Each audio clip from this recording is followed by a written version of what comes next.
Hello, it's Andrea. First of all, thank you so much for all of the incredible feedback on season 5. I've gotten so many comments and emails about this season, and especially about my interview with Chalice Howard that aired last week as our unexpected episode 9.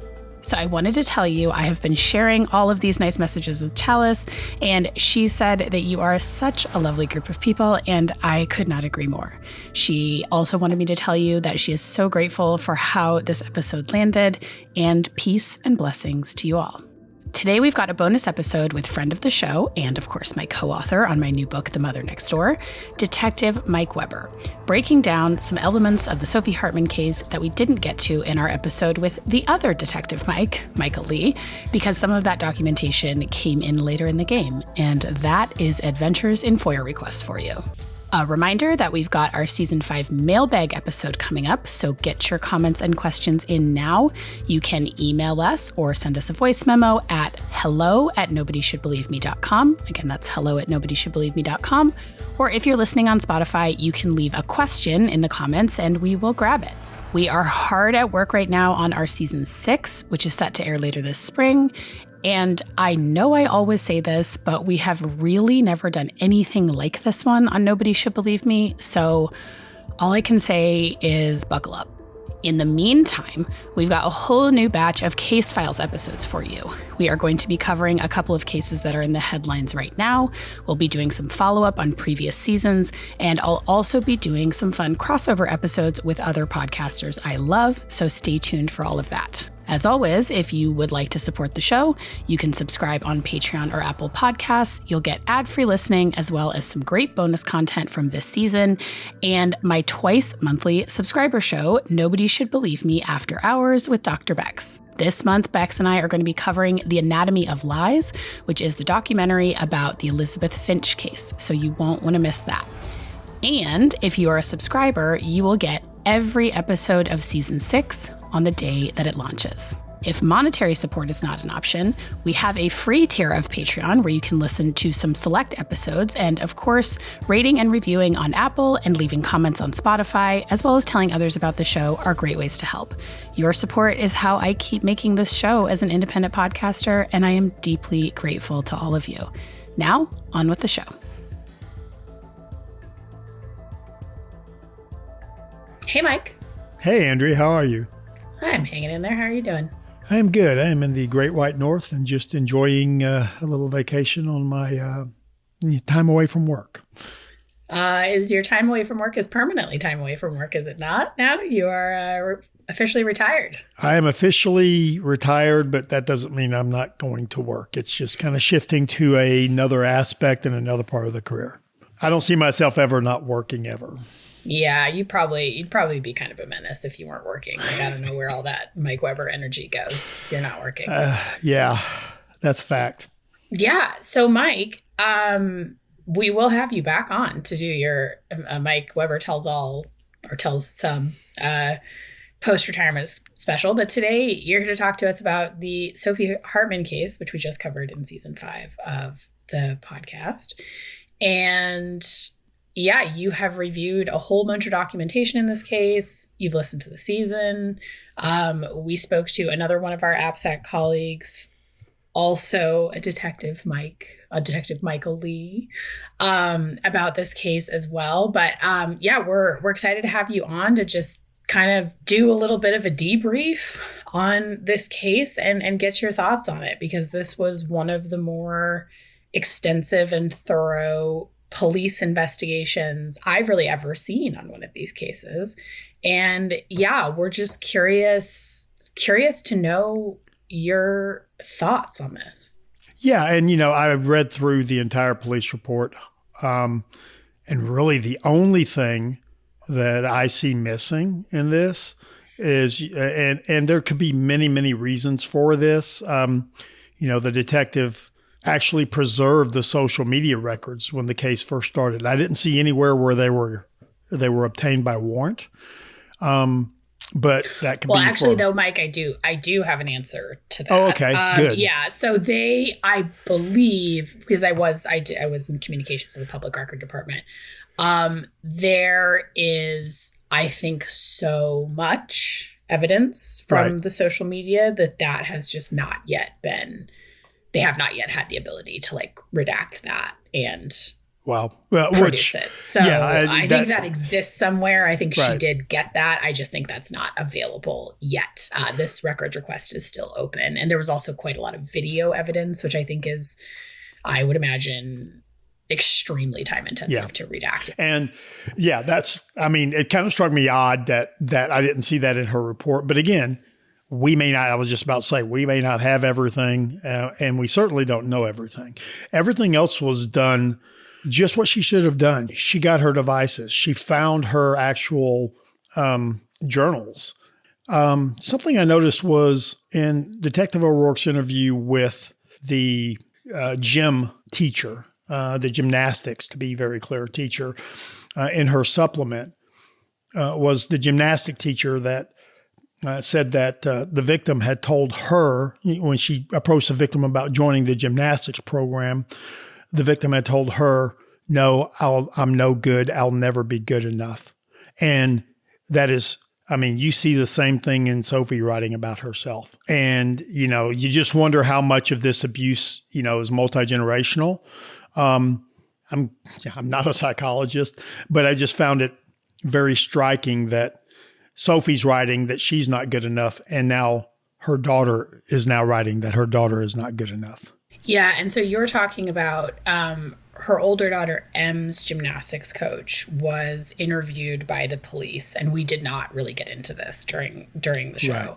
And that gymnastics coach had a number of interesting observations. One of the interesting observations in there was that for some periods of time, I think this was during COVID while this was happening, during, whatever phase of COVID where we were sort of, you'd be somewhat in person, but it was still somewhat limited, that that Sophie would sometimes leave both of her daughters at the gym for periods of time. And that both this coach and some of the parents at the gym had noticed that there was a huge discrepancy in her younger daughter C's actual physical abilities versus what Sophie was saying they were.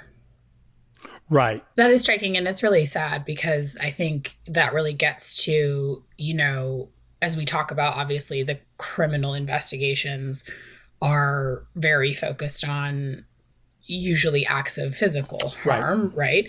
But then that really speaks to the psychological damage that this abuse does, of telling someone that they can't do something, that they'll never be able to do it, and sort of having this doom and gloom picture of that person's future.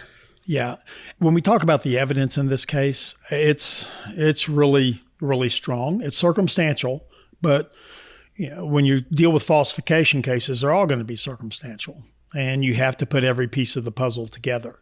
Her statements that would be admissible at trial, and I'm going to let me put an asterisk by this, in the state of Texas, I'm going by Texas law, Sophie's statements in her journals about pinching and hitting her children, how she's a bad person for doing that, would absolutely be admissible, because that goes to show the relationship between the suspect and the offender. I say absolutely admissible. By law, that depends on what judge you get. Depends on the judge's relationship with the defense attorney. Is the judge going to go by the law, or is the judge going to try to even out the trial and make things fair for, make it a 50-50 proposition for each side? And I've seen both of those things happen. Go ahead. And back to this question about the journalist, because I was really interested to talk to you about this. And actually, when we had Detective Michael Lee on, we had not yet received this part of the public records request. So regretfully, we did not get to talk to him about this piece of it. But these journal entries, for me, I'd never seen anything like this in case files, where we had so much that was in a presumably unguarded kind of moment of a really direct line into the thoughts of a perpetrator. We often have plenty in their narrative, right? But it's like a public narrative. So you sort of assume anything that's on their social media or that they're doing in the actual media, which we have plenty of that. Sophie too, right? She's on the local news. She's on social media a lot.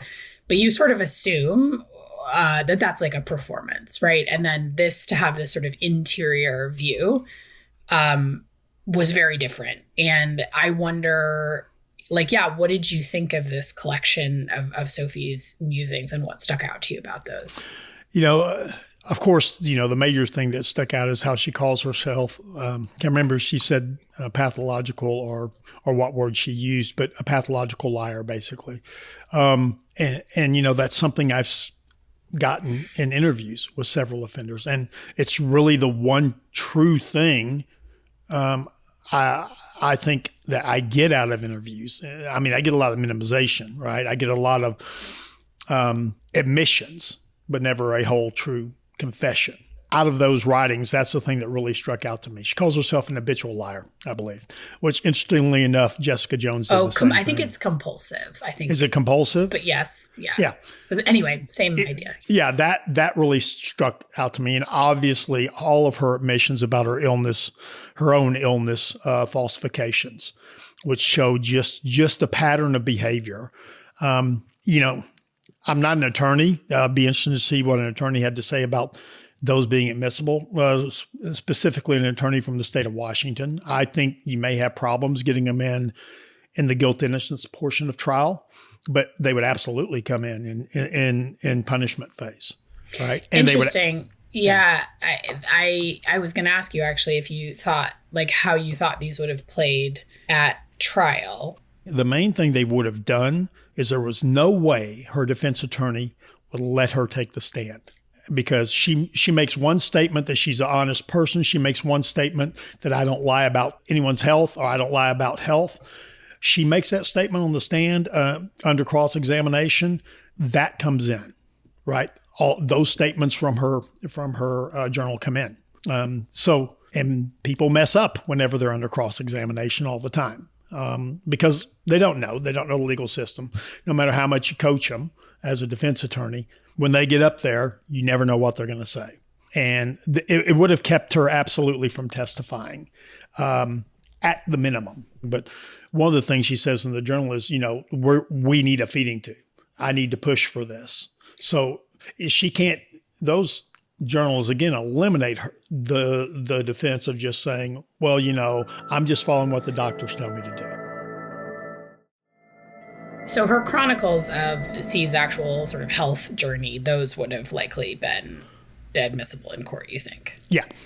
Yeah. And I mean, those are the most striking to me because, they do really show evidence of the planning. And this sort of, I think between that and the internet search history that they found, it really does paint this picture of someone making and executing a plan. And she expresses frustration with the doctors that don't want to go forward. And she talks about, help the doctors be brave enough to see the truth about C's health beyond the facade of how cute she is. And it's very striking that she's pushing this narrative of her daughter being so much sicker than anyone else thinks she is. And then there's all of this stuff about death.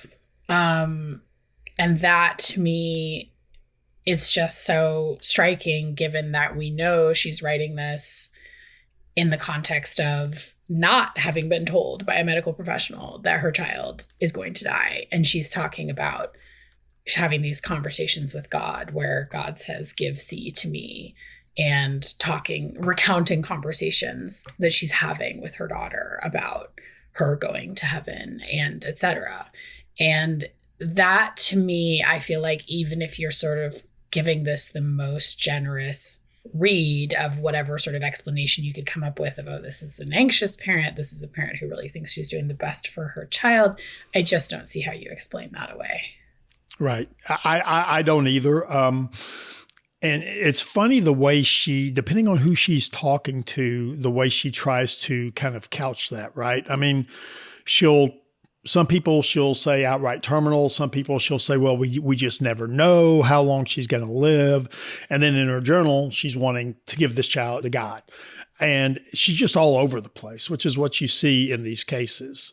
It really strikes a chord with me from what I've seen in past cases. It certainly seems to me, looking at this case, and that this is one of, again, an extremely thorough investigation Right. Yes. that Detective O'Rourke did. And kind of like no notes on that, right? I mean, really did, like, it seems like really she went above and beyond. Well, and she did it. She, now that I know that she has a Facebook record, she did everything right. I can tell you where this case really went wrong, and it's where we see cases go wrong all the time. They separated the child when the child was inpatient at Seattle Children's. Child was recovered, was healthy, had no episodes, was doing great. And then family court places her with family members who do not believe that the offender is guilty. And you cannot do this in these cases. And look, that's not fair to Sophie's sister and Sophie's mother either, right? Because it is their daughter. They're going to be biased. They're going to have that internal bias to believe their daughter has not done this. And they may think they see things that are simply not there, even if they're trying to be as honest as they possibly can, because Sophie is in their ear. Sophie can't have contact with the victim. She can have contact with her mom and her sister all day long, right? And they're going to be looking for any little thing in this child in order to justify what Sophie has done. So that again, and we see it all the time. Family court is terrible at understanding what this is and what to do about it. And you cannot make that placement with a family member that does not believe this is occurring. You will have failure every single time. Yeah, and 2 questions about that, or 1 observation, 1 question. I am curious, because something that's come up in another case that we're working on is that there was eventually a family placement, but before that, for a period of time, they were placed with a medical foster parent, because one of the, things, if you have a child that has a really severe medical condition, is that it is not safe to place them with someone who isn't a very experienced caretaker. So obviously they would have given Sam and Sophie's mother, Anne, some guidance on what came up with the medical, but it was interesting kind of reading between the lines of some of these reports that were in the second investigative summary about them reporting medical issues with C.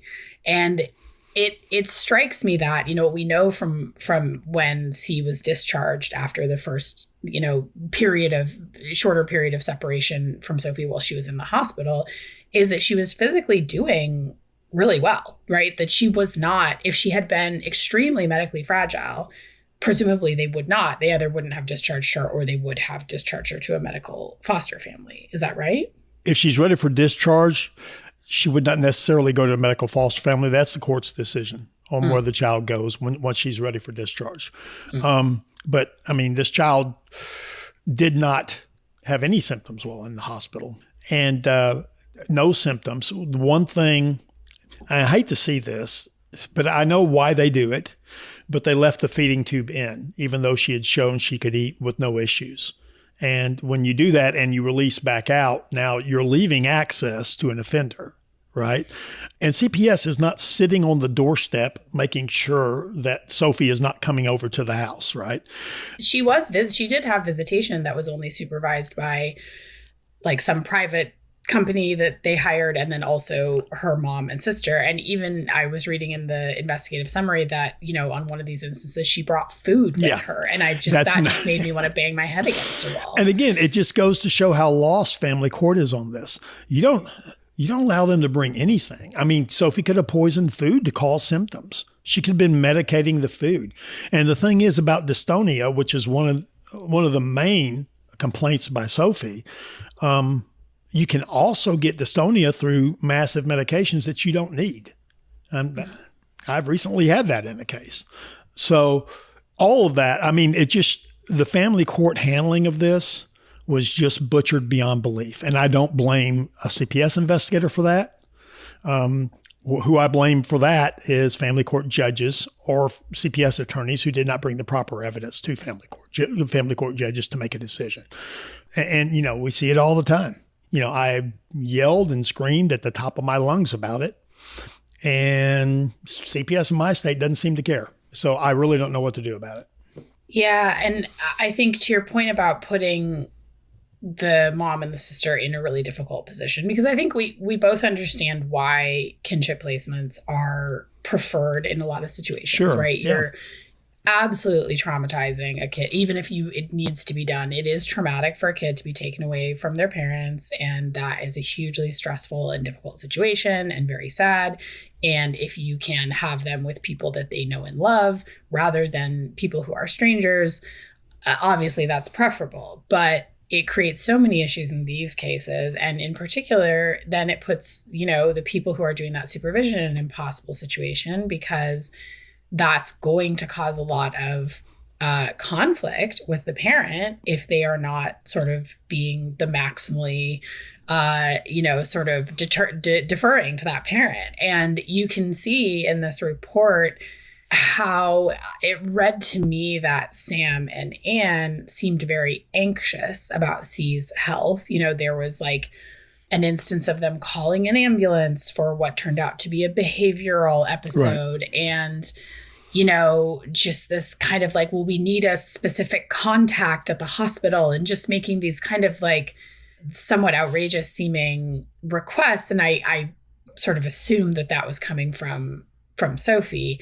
They may not be necessarily actively lying to the police, but they are not seeing things clearly. And in fact, that was pointed out by Dr. McCaughey when he said, if this child is placed with the maternal grandmother, if she's not able to clearly evaluate what's happening, that's going to be a huge problem. Right. And, it may not even be anything intentional.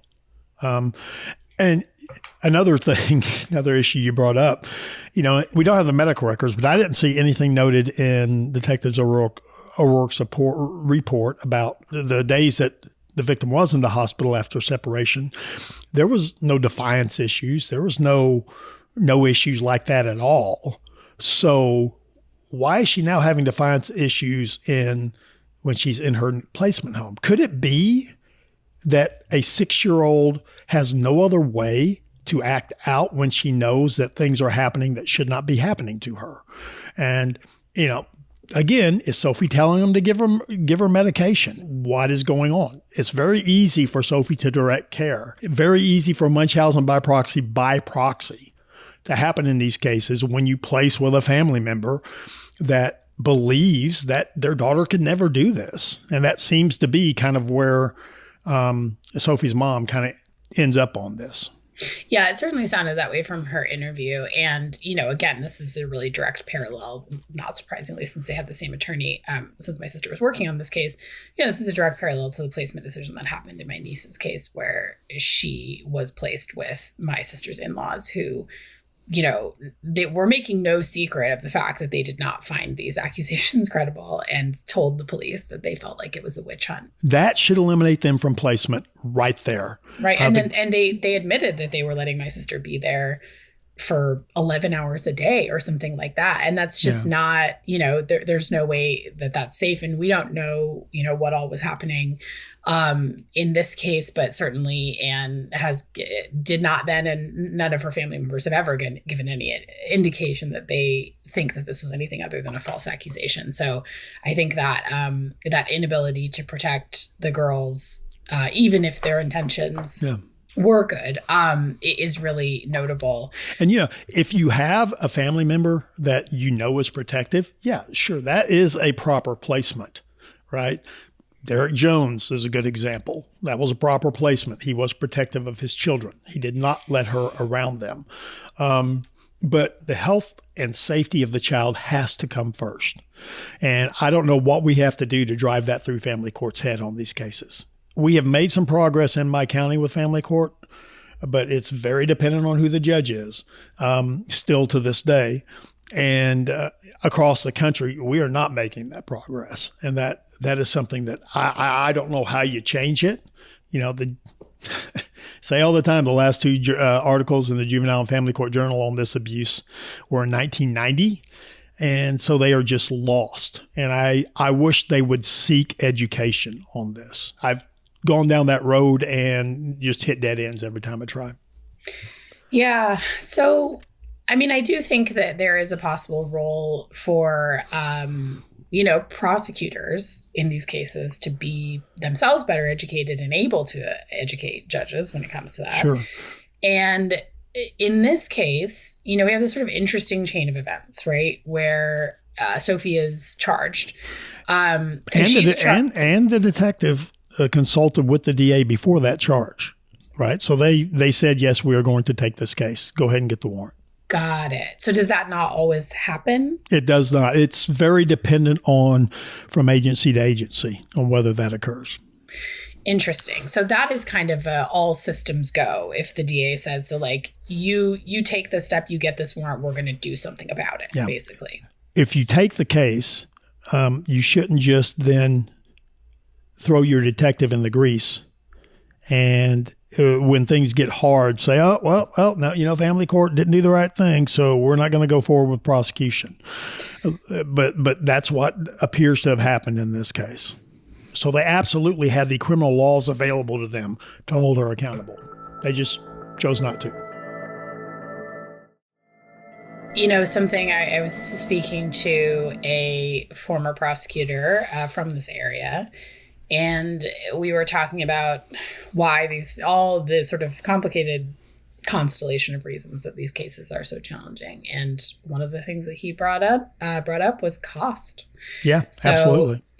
These are expensive cases at court. I think there is this completely divorced from reality assumption that the state has endless funds with which to pursue child abuse charges. And that is not the case. I understand where these are costly to try, and that makes sense. And I think a certain amount of, realism and living in the world that we wish that, that didn't come into play. And of course it does. But I think that there's sort of a piece we're not looking at of what is the cost. Like, what is the actual financial cost of letting them go? Because number one, they turn around and wage these lawsuits. And it has really struck me covering so many of these cases over the years, what an absolute resource black hole these perpetrators are, because they are taking up money and resources that are meant for legitimately sick children. And they're taking up space. There are, we know how imperfect these systems are. And there are parents who should, get their children back. And it's like those things get shoved down on the docket, and they take up judges' time. They take up, they take up an unspeakable amount of resources. And so letting them carry on with that, and in fact, I think in many instances, adding fuel to the fire of, oh, now you can go on and say you were falsely accused of abuse and become the victim there, and you have a new lawsuit and you have a whole new project. It really unleashes this, this absolute sort of, just like vector of resources that is kind of unmatched. And I think you see it in this case, with Sophie and the fundraising, and you see this in some element of this in all cases. And I think there's just an element where these people are really grifters at the end of the day. Oh, I say all the time that they're at their core, they're con artists. It's just a different type of con. You talk about the resource suck of what the offender's taking up for other children, the cost to the child. This is a child that's going to be abused the rest of their childhood. If this is occurring, that's going to happen. And then probably about 80 to 90% of my cases are Medicaid cases. So this is also a cost to the public. And it is an extreme cost to the public. These cases can get over $1 million, easily over $1 million in Medicaid costs to the taxpayers. And so you have all of that. So when you make that decision as a prosecutor, you're basically protecting yourself over all of those other things. Yeah. And I've thought a lot about in this case in particular. So you have, which is a pretty common pattern, that, you have a child that has 1 in a million rare neurological disorder, and they're seeking treatment from.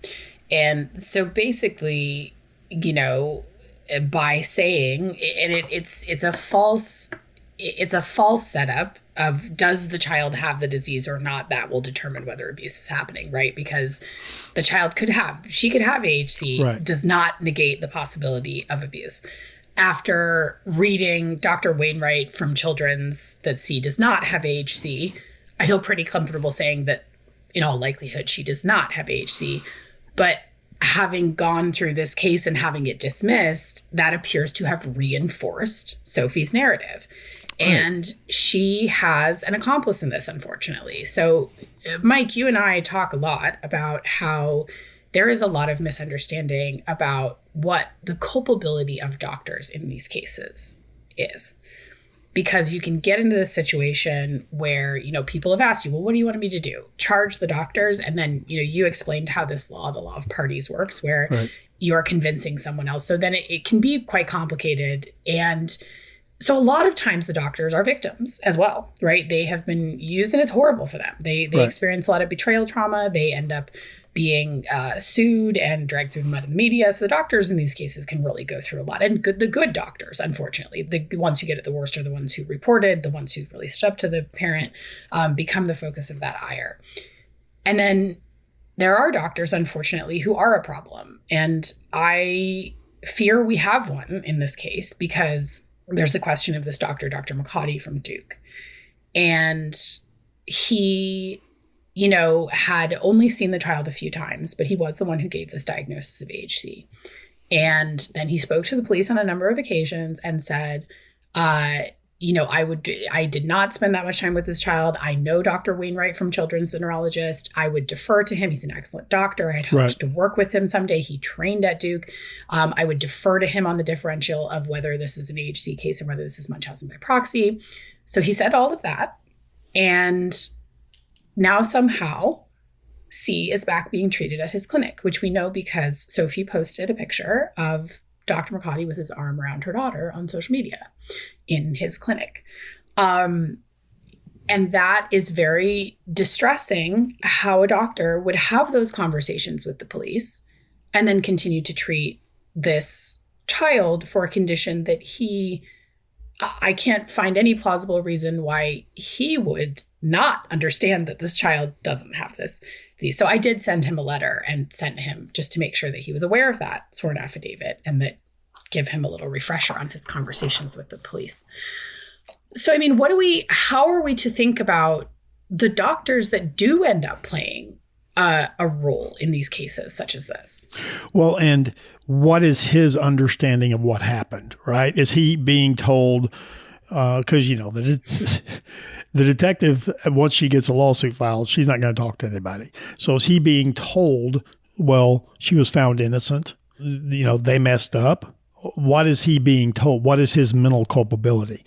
And, I would have no problem ever filing a criminal charge on a doctor. I do not care what your status is, and I never have, that is actually mentally culpable for the abuse of a child. I would have zero problem doing that. But you have to determine what's the culpability. And then also what we don't know is, okay, she's being seen at his clinic, but have they now backed off doing anything invasive with her? Or are they continuing to do invasive procedures? Well, as far as I know, she still lives here and he is in North Carolina. So this is like and we know this from talking to her friend Chalice, that this was like this sort of pilgrimage they made every year, right? To go do a day at the clinic and do whatever they do there. I don't know that it involved, at least from what we saw their previous visits, that it involved any invasive procedures. So I had sort of, as I was thinking about why this doctor would still be treating this child. And so for one thing, you're right. He might not have known. He might have gotten one story from the parents. And now, if I were a doctor in that situation and I knew the treating neurologist at Seattle Children's, I would probably pick up the phone. But if the lawsuit's filed, is that treating is his legal team going to allow him to talk to that other doctor now? That's a very good point. And I am not defending a doctor here. No. These are good questions. I don't, the point of this is not to, be an attack on Dr. McCaughey. I am trying to sort through sort of what could possibly be going on with this doctor. He was very clear that his entire diagnosis was made based on the history provided by Sophie, because she did not have the gene mutation, that he said. I believe he said like it's in 80% of the kids, and then 20% of the kids don't have it. She Correct. did not. I have fears about that 20%. No, sure. But those are certainly our equal thoughts there. And it's an easy diagnosis for offenders to run to, because there is no hard and fast diagnosis, and all of it relies so much on history. Right. And that she was talking about her having these episodes, and you don't necessarily catch it, much like epilepsy or something like that, where you don't necessarily catch the episodes.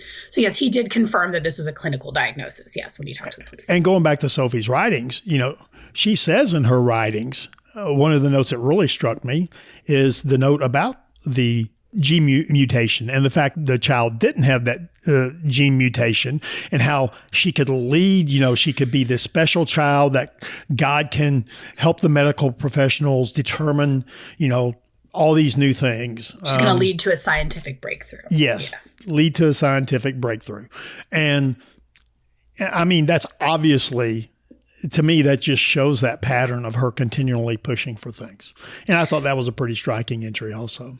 Yeah, and it really also is this sort of grandiose story about, because I think we understand that these perpetrators know what they're doing, and that they are culpable, and that they are, aware of their actions. And at the same time, I think something that Sophie's journal entries really give us insight into is that they are telling themselves a story about what they are doing and why, right? And so there was a lot of sort of religious framing of she's going to bring souls to God and the harvest and that kind of thing. And then also with the, she's going to bring so much insight to the doctors and lead to scientific breakthroughs and that kind of thing. So you can sort of see her finding this very odd way to justify her behavior. But if we go back to Dr. McCarty for a moment, this is sort of a new insight for me, because I have in general been defensive mostly of the doctors, right? Because I think we see the doctors getting so beat up, and we see the doctors getting so pilloried, and so I think I sort of have this like natural defensive position of, oh, it's not the doctor's fault, right?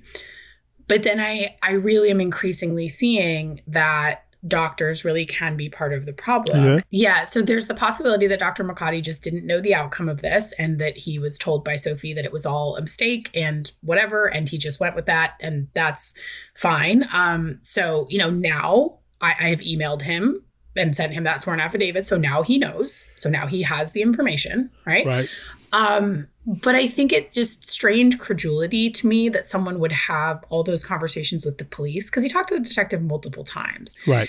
And that they would have those conversations with the police and then not sort of see the red flags after that, right? And then I think to the question of then it was a question of well, maybe they are sort of aware that there might be a problem here, and they are sort of continuing to see the child to monitor them, right? Yeah. So that is one possibility. However, in this case, because he sees her once a year at a clinic that's specifically for a thing that she doesn't have, that sort of doesn't make sense. And so what I worry about, and what I said to Dr. McCarty in this letter, is even if you are not doing invasive procedures, you are co-signing that parent's story about what is going on with their child's health. You're doing it in front of their child, and you're also doing it publicly, because she is posting a picture of you standing in your clinic, you, a doctor who is best known for treating this specific disorder. You are posting a picture of you and her child online. That is telling the child, that is telling other people who may question that diagnosis, that's real. I'm also very concerned about the people who provided funding for Sophie to take these visits, right? So you're telegraphing to all of these people, I approve this message. So that is continuing harm. Right. Yeah. And the psychological harm to the child of going to the doctor just all the time and being continued to be told that she has something that she doesn't have. The only grace I can give him is if he's trying to control it. And if I was in his shoes, I would discontinue care. I would fire her as a patient, and not have her come back to the clinic. But what education does he have on this, right? Because pediatricians aren't required to learn anything about medical child abuse anywhere that I'm aware of. In Texas, they don't have to take any CLEs on this abuse. They probably don't get it in medical school unless they take a child abuse class. So people who listen to this podcast will know more about this abuse than a pediatrician who doesn't. And that's just a sad state of where we're at educationally here. What would really concern me is if the hospital, if Duke Children's is now advertising her or using her in promotions or anything like that, because then you get into a whole other ethical situation. We can go back to the Olivia Gant case in Colorado Children's and kind of that mess that they got into with that. And, human nature is human nature. If you think that doesn't affect things, well, it does. It shouldn't, but it does. Well, and I also worry about, I think this is a dynamic that we're aware of and that is a concern regardless. But I think, doctors are human beings and they are susceptible to the rest of the human things that human condition that we are. And it is threatening, I think, for any doctor to entertain the possibility that they have been used to abuse a child. That's a horrible thing. Sure. And I think that may cause, in some certain physicians, a certain amount of denial, even if they are faced with compelling evidence. And I wonder if this is specifically perhaps a bit potent for someone who studies something that is so rare that they have a very small population. Because if of people that they're treating for this disorder overall, right? Because if it's, thousands of patients out of your sort of sample size or hundred thousands of patients, right? Well, that doesn't necessarily interfere with your work or your research. And I worry that if you have this sample size of 10 and one of them turns out to be an abuse case, that could be just sort of psychologically threatening in a way that it might not be for a general pediatrician. Again, this is just full on a theory. But I worry about doctors that study rare diseases being targeted by these perpetrators because absolutely I think they are. Yeah, absolutely they are. And I worry about them being susceptible because of some of these other factors. I mean, is that a concern? Those are two share? very valid concerns. And I think if you talk to some other members of the committee, they will back those concerns up. They want their child to not only be medically fragile, but also to be very specially medically fragile in a lot of cases. And what's better than that than a extremely rare disease that hardly any children have, right? It's always the worst of the worst, right? And so, these doctors are highly susceptible to this. And again, they don't have any training on medical child abuse. And it goes back to the old medical adage, when you hear hoof prints, think a horse, not a zebra. And unfortunately, a lot of the very specialist doctors who deal with these very rare conditions often think they found the zebra when, it's just a big old horse with medical child abuse on its side riding their way. There's an image. Yeah.